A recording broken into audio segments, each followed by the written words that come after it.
코로나 사태로 인하여서 꽃은 화사하게 피어져 가는데 사람들의 웃음꽃은 사라져 갔다라는 그런 뉴스를 접하게 되었습니다. 자연은 코로나 바이러스와는 상관없이 봄꽃을 활짝 피어가고 있는데 우리의 얼굴에서는, 그리고 또 우리의 삶에서는 웃음꽃이 사라졌습니다. 하지만 오늘 하나님께서 각자의 삶의 자리에서 오늘 이런 사정으로 온라인으로 예배를 드리는 자리라 할지라도 우리 하나님 함께 하셔서 우리의 영혼에 미소 짓게 하시고 우리 삶에 하나님의 은혜꽃을 활짝 피우게 하시는 그런 은혜가 넘치시기를 주의 이름으로 축복합니다. 얼마 전에 올겨울 그리 춥지는 않았지만 갑작스레 잠시 좀 쌀쌀했던 날이 있었습니다. 그때 잠시 TV를 켜보니까 우연찮게도 홈쇼핑이 나왔어요. 홈쇼핑에서 그날 판매하고 있는 물품의 목록이 어묵입니다. 어묵. 쉽게 말하면 부산 오뎅입니다. 그 오뎅이 참 잘 팔렸어요. 거기 보면은 진행하는 사람이 있지 않습니까? 그 사람이 말을 얼마나 잘하는지, 그때 말 잘한다고 해서 오뎅 사세요, 오뎅 사세요, 오뎅 사라고 막 나발을 부는 것은 아닙니다. 근데 그가 하는 말이 들어보니까 안 살 수가 없겠더라고요. 그 사람이 하는 말입니다. 갑작스럽게 쌀쌀해졌네요. 이런 추운 날씨에 기억나는 게 있죠. 이런 추운 날씨가 되면 생각나는 게 있습니다. 이런 추운 날에는 따뜻한 국물이 생각납니다. 오늘 준비한 이것으로 따뜻한 국물을 끓여서 드시면 얼어붙은 우리의 몸과 마음이 녹을 것 같습니다. 멘트도 참 잘하더라고요. 그 멘트 덕분인지 그날 오뎅 대박 났습니다. 여러분, 외로울 때는 고향 생각나고 힘들고 어려울 때는 엄마 생각나고 춥고 어려울 때는 이런 따뜻한 국물이 생각나는 것, 자연스러운 것 아니겠습니까? 예수님 당시에 복음서에는 이스라엘이라는 말은 거의 사용하지 않습니다. 몇 번 나옵니다만은 거의 사용하지 않습니다. 대신 유대인이라는 말을 자주 사용합니다. 어쨌든지 이스라엘 백성들이죠. 예수님 당시에 이 유대인들은 아주 혹독한 추운 겨울을 지나고 있었습니다. 봄, 여름, 가을, 겨울 사계절을 말하는 게 아니고요. 그들의 삶이 너무나도 추운 겨울이었습니다. 사회적으로는 차가운 겨울입니다. 부정부패가 만연하고 타락한 힘을 가진 사람들이 힘없는 사람들을 억압하는 이런 사회적 추위가 가득 찬 겨울이었습니다. 그리고 또 정치적으로 볼 때에도 차가운 겨울입니다. 로마에게 나라를 빼앗겼습니다. 자유를 잃고 억압을 당합니다.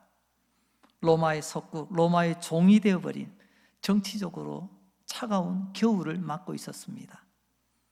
또 죄악이 가득한 영적으로 차가운 겨울을 보내고 있었습니다. 얼핏 보면 희망이 사라진 것 같은 그런 모습입니다. 사회적으로, 정치적으로, 영적으로 볼 때에도 이스라엘은 차가운 혹독한 겨울을 지나고 있는 바로 그런 시절이었습니다. 그때를 하나님은 이렇게 우리에게 표현하십니다. 마태복음 4장 16절에 흑암에 앉은 백성이, 여러분 흑암에 앉은 백성이라고 이 차가운 겨울을 보내고 있는 사람들을 표현합니다. 왜 흑암에 앉았다고 표현할까요? 흑암에 붙잡혀서 꼼짝달싹 못하는, 즉 포로 상태로 붙잡혀 있다는 것을 말하고 있습니다. 흑암에 앉아있는 백성들, 이 말은 한겨울을 보내고 있는 당시 이스라엘 백성들의 형편을 표현하는 가장 적합한 단어일 것입니다. 조금 전에 홈쇼핑에 어묵 이야기를 드렸습니다. 날이 많이 춥습니다. 따끈한 국물이 생각나는 그런 날입니다. 지금 이스라엘 백성들 사회적으로, 정치적으로, 영적으로 볼 때 몹시 추운 시절을 보내고 있습니다.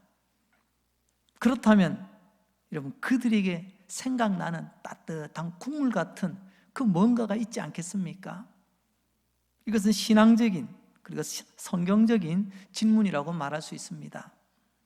그들의 이 추위를 녹여줄 수 있는 따뜻한 국물 같은 그 무엇, 그들은 무엇을 생각했을까요?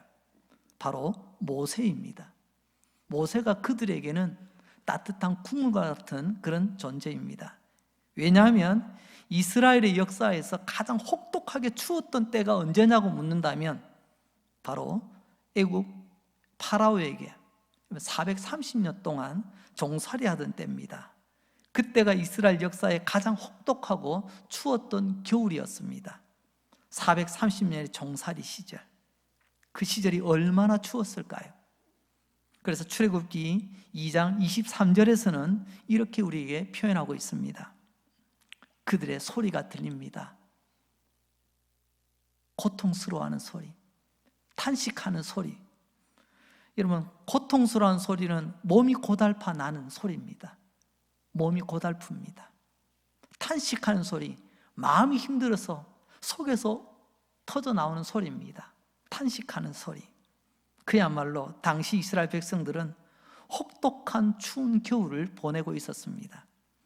이런 이스라엘 백성들을 구출해준 따끈한 국물 같은 바로 그 사람이 바로 모세였습니다. 그래서 이스라엘 백성들은 언제나 따끈한 국물처럼 생각나는 사람 하면 모세를 빼놓을 수가 없습니다. 여러분, 모세하면 무엇이 생각납니까? 한 몇 가지를 정리를 해보았습니다. 첫째, 모세는요, 하나님의 능력을 생각나게 합니다. 파라오, 우리는 바로라고 성경에 나와 있죠. 파라오, 태양의 아들입니다.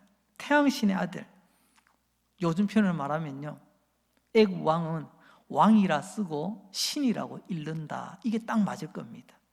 왕은 왕인데 신적인 존재입니다. 이 파라오를 꼼짝 못하게 하는 능력, 하나님께서는 모세를 통하여 보여주셨습니다. 그리고 모세를 통해서 생각나는 것, 유월절 어린 양의 피가 생각납니다. 죽음의 천사, 심판의 천사가 이 집 저 집을 찾아갑니다. 지나가면 곡소리가 납니다. 애굽 사람과 이스라엘 백성 가리지 않고 이 죽음의 천사, 심판의 천사는 찾아갑니다. 그때 어린 양을 잡아 그 피를 문에 발라라, 모세가 외치지 않습니까? 이게 우리는 유월절이라고 표현합니다. 사실 이 유월절의 기원은 하나님께서 우리에게 말씀하신 겁니다. 하나님께서 모세를 통하여 알려주신 거죠. 그리고 세 번째로 생각나는 것은 홍해 바다가 갈라진 사건입니다. 출애굽을 했습니다. 자유를 얻어서 신나게 달려갑니다. 그런데 어떡하죠? 그 사이에 파라오가 마음이 바뀌었습니다. 이대로 보내줄 수는 없지, 곱게 보내줄 수는 없지, 그러면서 많은 군대를 보내서 하나님의 백성들을 죽이려고 추격해 옵니다. 그런데 앞에는 홍해 바다가 떡하니 가로막혀 있습니다. 그야말로 앞으로 가도 죽고 뒤로 가도 죽습니다. 앞으로 가면 물에 빠져 죽고 뒤로 가면 칼에 맞아 죽습니다. 그런데 어떻게 됐습니까? 저들은 죽지 않았습니다. 하나님의 백성은 죽지 않았죠. 우리도 마찬가지입니다. 요즘 이 코로나 사태로 인하여 앞으로 가도 죽을 것 같고 뒤로 가도 죽을 것 같고 이러지도 저러지도 못하는 것 같은 답답한 시절을, 그런 추운 겨울을 우리는 지금 보내고 있습니다. 하지만 우리 하나님 살아계십니다. 그래서 지금 하나님께서는 우리의 예배를 받으시고 이스라엘 백성들의 삶을 인도하셨던 것처럼 우리의 걸음도 친히 인도에 가실 줄로 믿습니다. 출애굽기 14장 21절에 하나님께서는 말씀하셨습니다. 우리가 지나가는 그 길은 마른 땅을 밟고 지나갈 것이라고. 그때 하나님께서는 큰 바람을 불어서 홍해 바닷물을 옆으로 밀어내셨습니다. 성경에 보니까 그 홍해를 마른 땅같이 건넜다라고 표현하고 있습니다. 출애굽기 14장 16절 말씀을 봅니다. 지팡이를 들고 손을 바다 위로 내밀어 그것이 갈라지게 하라. 이스라엘 자손이 바다 가운데서 마른 땅으로 행하리라. 하나님이 말씀하셨지만 모세가 지팡이를 들고 손을 바다 위로 내밀 때 큰 동풍이 불어와서 그 홍해 바닷물을 갈라놓았던 것입니다. 여러분, 모세하면 이런 것들이 생각납니다. 또 몇 가지 더 생각나네요. 모세는 이스라엘 백성들을 가나안 땅 입구까지 인도해 갔습니다. 모세는 이스라엘 백성들을 가나안 땅 입구까지 인도하였습니다. 그리고 가나안 그 입구에서 죽습니다. 가나안 땅, 젖과 꿀이는 그 땅까지, 그 입구까지 이끌어 갔습니다. 여러분, 젖과 꿀이 흐른다는 말이 뭐죠? 가나안 땅의 반대말이 애굽 땅입니다. 왜냐고요? 애굽은 노예, 속박, 배고픔을 가지고 있는 것입니다. 가나안은요, 애굽과는 반대로 젖과 꿀이 흐르는 곳으로 표현되어집니다. 우유 아닙니까? 당시에 이 우유와 꿀은요, 아무나 먹는 게 아닙니다. 특히 노예가 먹을 수 있는 음식이 아닙니다. 이것은 자유인만이 누리는 음식이죠. 그러니까 젖과 꿀이 흐르는 가나안 땅, 그것은 자유의 땅이라는 말입니다. 자유가 넘치는 그 땅, 모세가 이스라엘 백성들을 거기로 인도하였던 것입니다. 그리고 마지막으로 모세하면 모세의 참을성도 한번 생각나게 합니다. 모세도 한 성질 하지 않습니까?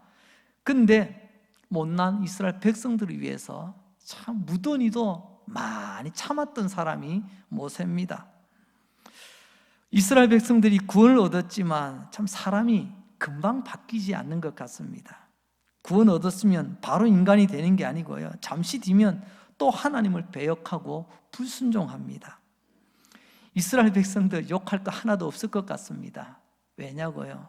저와 여러분, 우리가 그렇게 살아가고 있기 때문에 그렇습니다. 은혜 받고 하나님의 축복을 받으면 금방 새 사람 된 것 같지만 언제 그랬냐는 듯이 잠시 후에 또 불순종하고 거역하며 살아가는 게 우리 아니겠습니까? 한 번은 하나님께서 화가 되게 나셨습니다. 내가 이놈들을 가만두지 않겠다. 하나님께서 그들을 다 죽이시려고 화가 아주 대단히 났습니다. 출애굽기 32장 32절을 보면 모세가 가로막고 외치는 말씀이 나옵니다.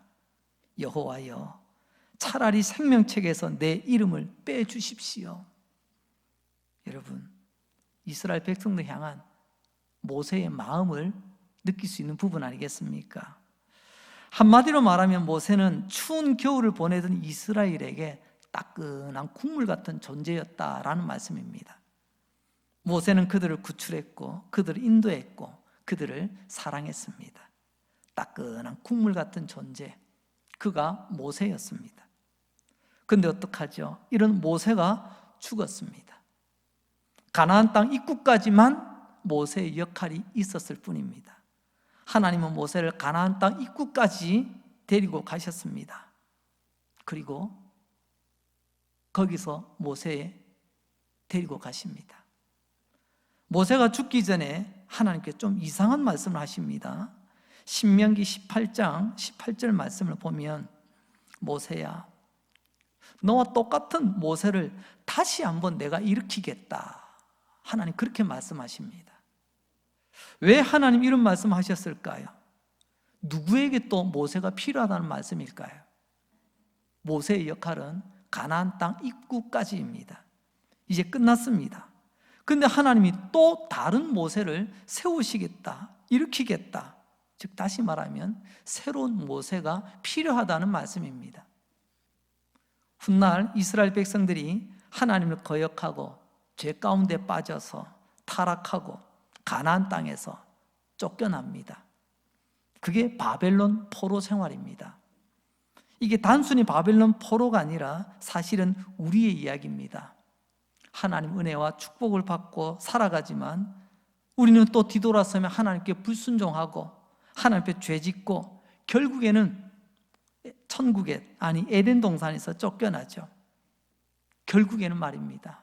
이게 우리네 이야기 아니었습니까? 이런 우리에게 새로운 모세가 필요하다는 것입니다. 결국 죄인을 그 죄에서 구출해 줄 구세주가 필요하다는 말씀이죠. 그래서 하나님께서 이 구세주의 이름을 신명기에서는 감춰 얻으시고 새로운 모세라고 표현하십니다. 사실 우리 모두 죄인 아닙니까? 죄는 죽음과 하나님의 진노를 불러옵니다. 우리 장로님 기도하신 것처럼 이 땅에 오늘 이런 많은 고통 가운데 이런 많은 이유들이 우리의 욕심과 죄로 인한 그런 결과도 있으리라 생각이 되어집니다. 여러분, 돈 없는 것도 겨울 아니겠습니까? 죄인이란 말이 바로 가장 추운 겨울을 지나는 우리의 본질이거든요. 그런데 우리 일상에서 돈이 없으면 춥습니다. 배고파도 춥습니다. 우리의 삶 가운데 때로는 돈 없어서 서럽고 춥고 배고프고 힘든 때도 있지 않습니까? 이걸 우리는 추운 겨울이라고 표현할 수 있습니다. 하지만 그것과는 비교가 되지 않는 바로 그러한 추운 겨울이 바로 죄로 인한 겨울입니다. 죄는 우리 인간이 가장 혹독하고 가장 추위를 느끼게 만드는 문제입니다. 내가 죄인이고 이 죄는 하나님이 진노하신다는 것을 알면서도 이 추위에서 나를 건져줄 수 있는, 이 추위에서 생각나는 따끈한 국물 같은 그 뭔가가 없을까? 우리는 그렇게 생각할 겁니다. 그래서 하나님 말씀하십니다. 모세야, 너와 같은 선지자 하나, 즉 새로운 모세를 하나님께서 약속하신 것입니다. 이스라엘 백성들이 하는 이야기지만 사실 이 모든 것들은 앞서 말씀드린 것처럼 저와 여러분, 우리 모두를 위한 말씀 아니겠습니까? 내가 죄인임을 깨닫고 그 죄를 가지고 하나님의 진노와 형벌의 두려움을 깨달으면 깨달을수록 여러분, 내 영혼의 이 추위에서 벗어나고 싶은 따끈한 국물 같은 그 뭔가가 생각나지 않겠습니까? 하나님 그걸 아시고 우리에게 새로운 모세를 언젠가는 일으키실 것이다 라고 말씀하십니다. 그래서 여기 나오는 새로운 모세는 환생이 아닙니다. 그렇다고 냉동 캡슐 안에 있다가 어느 정도 기간이 지나서 해동되어 나오는 그런 이야기도 아닙니다. 죽은 모세는 죽은 모세입니다. 새로운 모세는 인간의 죄에서 구출할 구세주를 말하고 있습니다. 하나님은 약속하십니다. 새로운 모세를 너희에게 보내주겠노라고 말입니다. 그래서 신실한 백성은 이 새로운 모세를 고대합니다. 하나님, 그때 말씀하신 새로운 모세는 언제쯤 오나요? 하나님 말씀하신 그 새로운 모세는 언제쯤 이 세상에 나타나지요? 다시 말하면 나를 구원할 구세주가 언제 나타나느냐? 내 영혼의 간절한 소망입니다. 바로 그때 마태가 큰 소리로 외칩니다. 오늘 본문의 이야기입니다. 여러분, 마침내 하나님께서 약속하신 새로운 모세가 이 땅에 나타났습니다. 여러분이 그토록 고대하던 우리를 구출할 따끈한 국물 같은 새로운 모세, 바로 그가 이 땅에 나타났습니다. 그리고 그 새로운 모세의 이름은 바로 예수입니다 라고 마태가 지금 전하고 있는 것입니다. 그 옛날의 모세와 새로운 모세를 한번 비교해 볼까요? 그 옛날의 모세는 파라오의 손에서 주의 백성들을 구출해 내었습니다. 그런데 새로운 모세 예수님은 죄의 손에서, 마귀의 손에서, 죽음의 손에서 우리를 구출해 내십니다. 차원이 다릅니다. 그리고 그 옛날 모세는 젖과 꿀이 흐르는 가나안 땅으로 인도했습니다. 그러나 새로운 모세 예수는 우리를 영광의 천국으로 인도합니다. 젖과 꿀이 흐르는 정도가 아닙니다. 하나님의 영광, 하나님의 생명이 영원토록 흘러 넘치는 그곳으로 말입니다. 그리고 그 옛날 모세는 유월절 어린 양의 피로 하나님의 백성을 살렸습니다. 그러나 새로운 모세 예수는 마태복음 말씀을 보면 십자가에 못 박혀 흘린 자기의 피로 모든 죄를 사하시고 우리를 구원하시는 바로 구원자로 오셨다고 말씀하십니다. 또한 그 옛날 모세는 40년 동안 하나님의 백성을 광야에서 보호했습니다. 그러나 새로운 모세 예수는 마태복음 28장에 보면 여러분 40년이 아니라 세상 끝날까지 내가 너와 함께 하리라 약속하셨습니다. 이게 새로운 모세 예수님이십니다. 그리고 그 새로운 모세 예수님이 이 땅에 나타나셨다고 마태는 오늘 우리에게 전하고 있습니다. 그리고 새로운 모세가 되시기 위하여 십자가를 향해서 걸어가십니다. 왜냐하면 새로운 모세는 양을 잡는 게 아니라 자기를 잡아야 되기 때문에 그렇습니다. 흠없고 티 없는 자기를 하나님 앞에 제물로 드려야만 했습니다. 그래서 새로운 모세 예수는 십자가를 향하여 걸어가는 것입니다. 오늘 본문을 보면 예수님이 하나님이 약속하신 바로 그 새로운 모세라고 말하고 있습니다. 우리를 죄에서, 죽음에서, 지옥에서 구출할 바로 구원자 되시는 새로운 모세라는 말입니다. 여기서 우리는 두 가지 증거를 찾아볼 수가 있습니다. 첫 번째 증거는 군중들의 환호하는 소리, 그 소리 속에서 예수님이 새로운 모세라는 증거를 우리는 발견할 수가 있습니다. 군중들이 어떻게 환호 소리를 외쳤을까요? 오늘 19절 말씀, 앞에서 가고 뒤에서 따르는 무리가 소리 높여 이르되 호산나 다윗의 자손이여 찬송하리로다. 주의 이름으로 오시는 이여 가장 높은 곳에서 호산나 하더라. 사실 이 말은 시편 118편 25절의 말씀을 저들이 외치는 소리입니다. 마태복음 1장 9절의 말씀이나 시편 118편 25절의 말씀, 공통된 표현은 호산나. 호산나가 무슨 말이죠?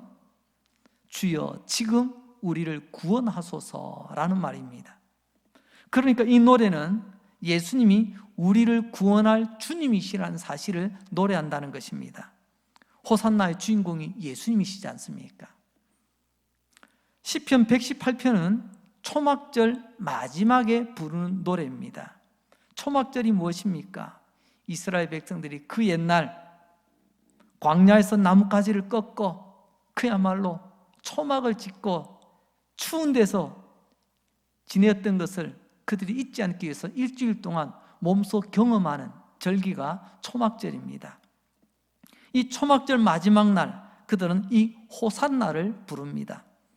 호산나, 주여 우리를 지금 구원해 주십시오. 우리는 주님의 구원이 필요합니다.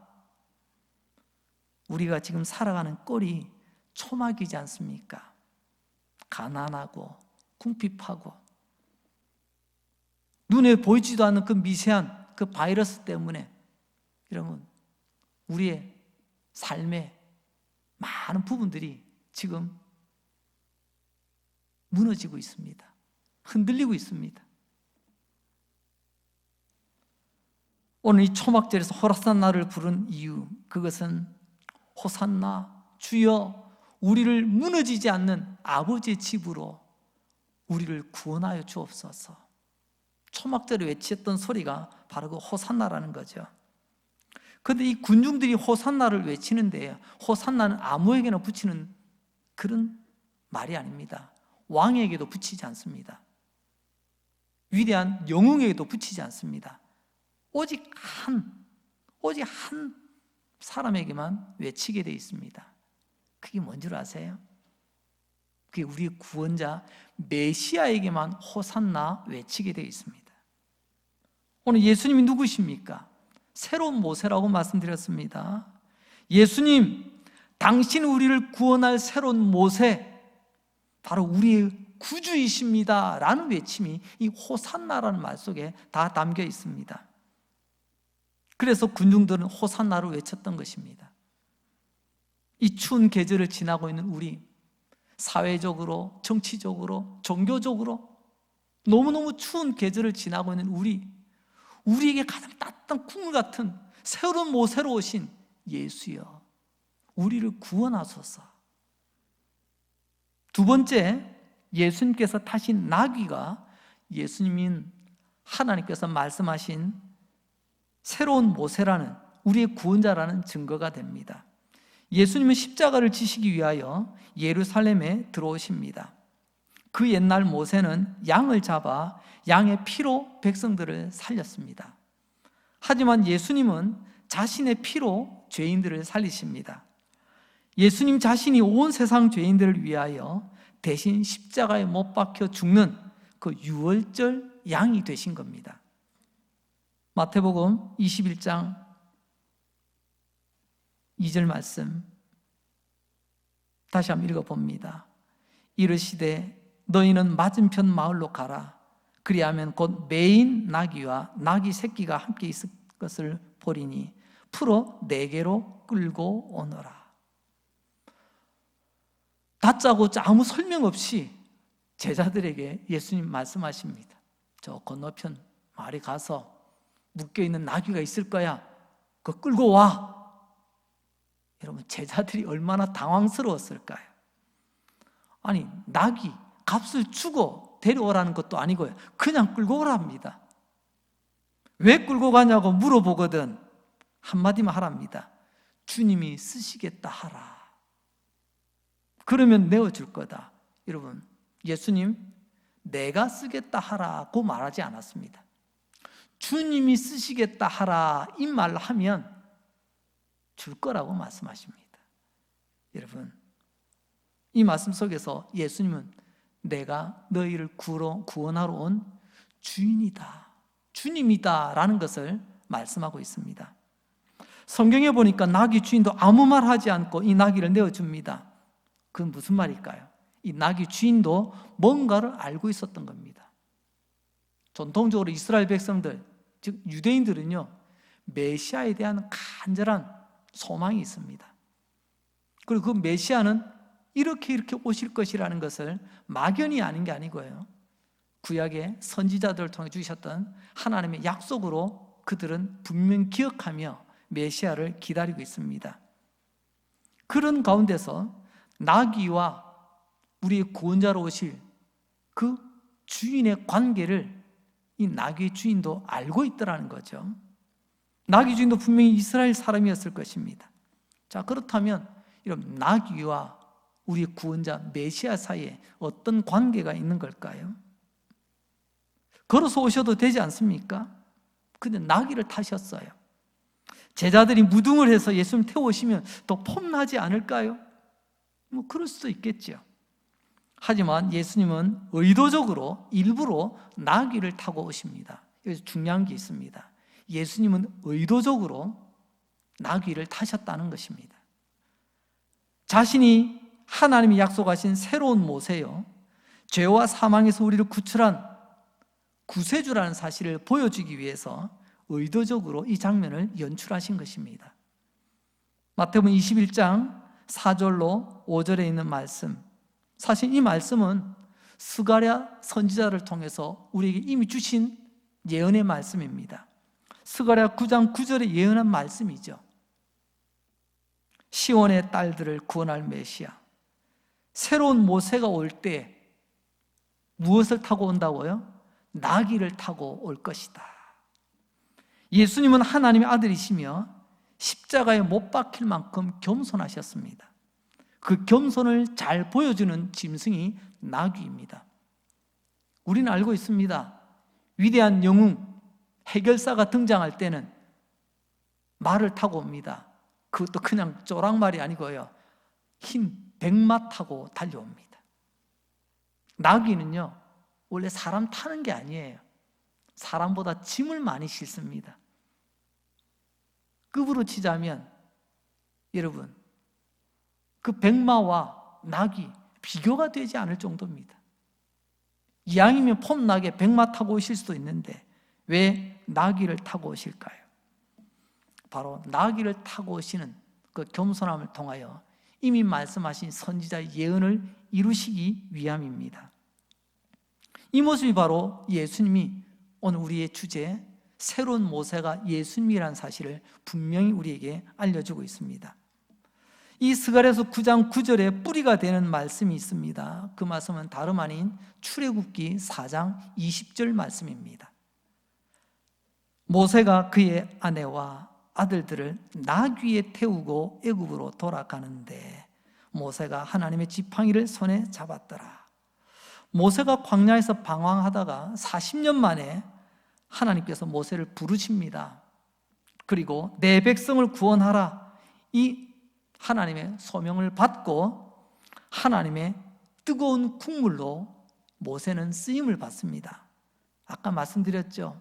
이스라엘 백성은 가장 추운 시절을 보내 그때 뜨끈뜨끈한 국물처럼 모세가 등장하는 겁니다. 모세가 주의 백성들을 구출하려고 어디로요? 애굽으로 돌아갑니다. 그때 나귀가 등장합니다. 모세가 나귀를 탔을까요? 안 탔을까요? 모릅니다. 저도. 왜냐고요? 그 이상의 이야기를 성경이 말씀하지 않기 때문입니다.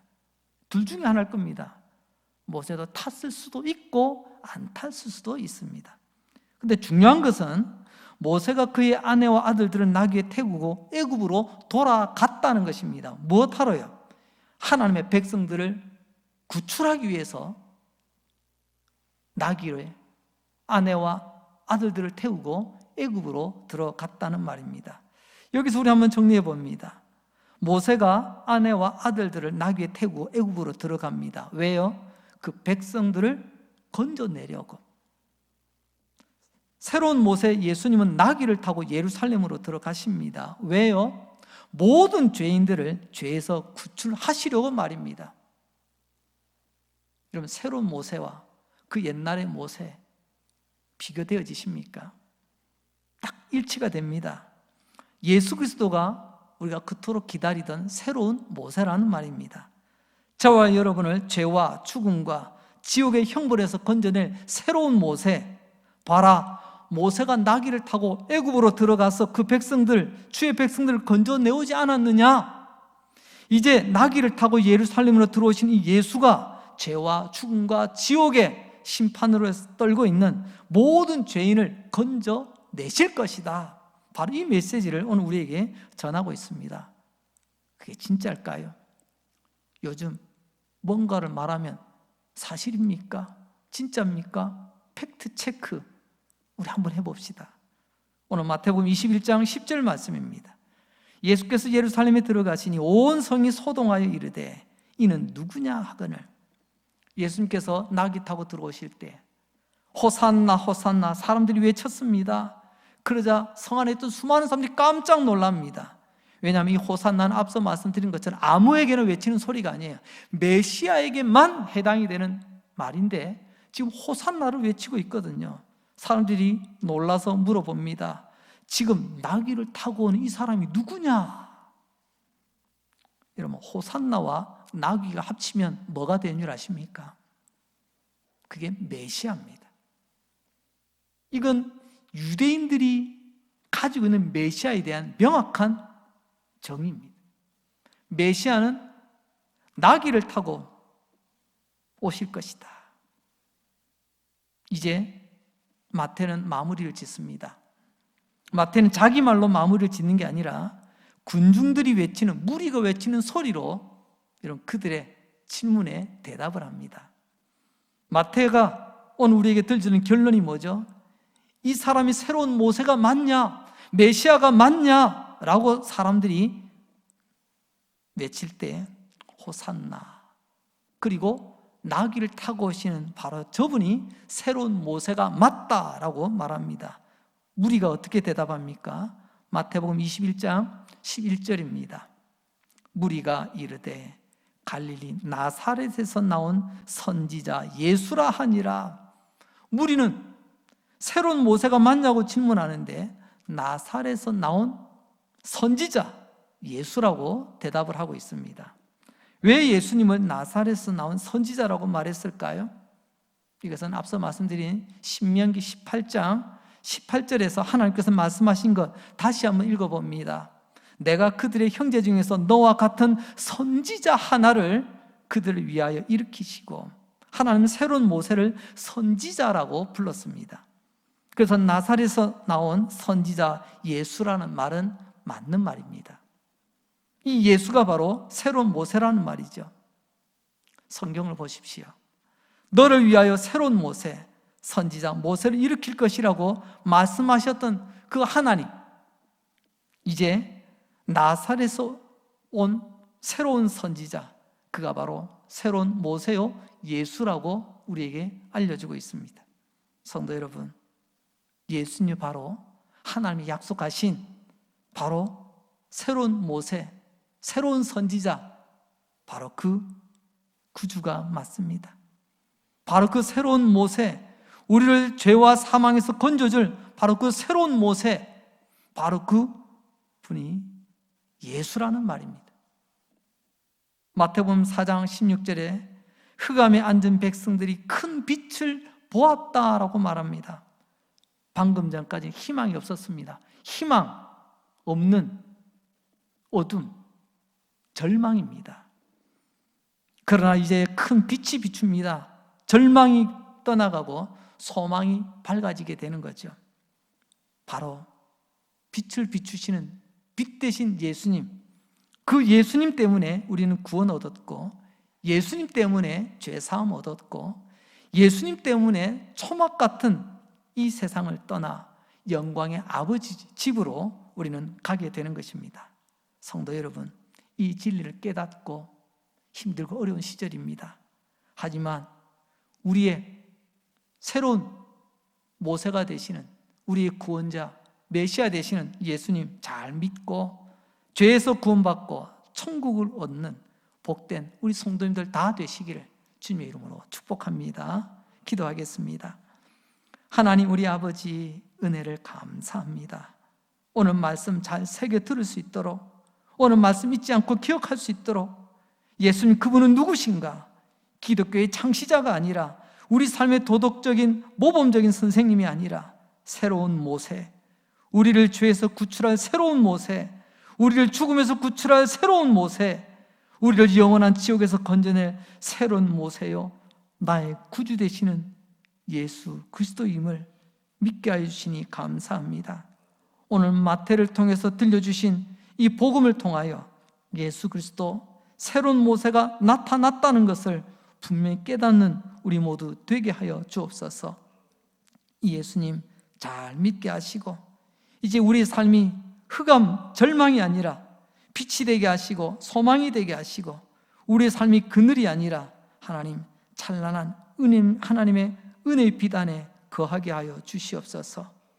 예수 때문에 우리의 삶에 코로나 바이러스의 흑암이 물러가게 하시고 예수님 때문에 우리 삶의 모든 그늘들이 밝아지게 하시고 예수님 때문에 나의 삶과 나의 몸에 하나님의 은혜의 빛이 가득 채워지게 하여 주옵소서. 나귀를 타고 호산나 찬송을 받으시며 입성하셨던 그때 그 새로운 모세, 우리 주 예수 그리스도를 찬양합니다. 또 한 주간 예수님 때문에 승리하건 복된 주의 백성들 되기를 원하옵고 예수님 이름으로 기도합니다. 아멘.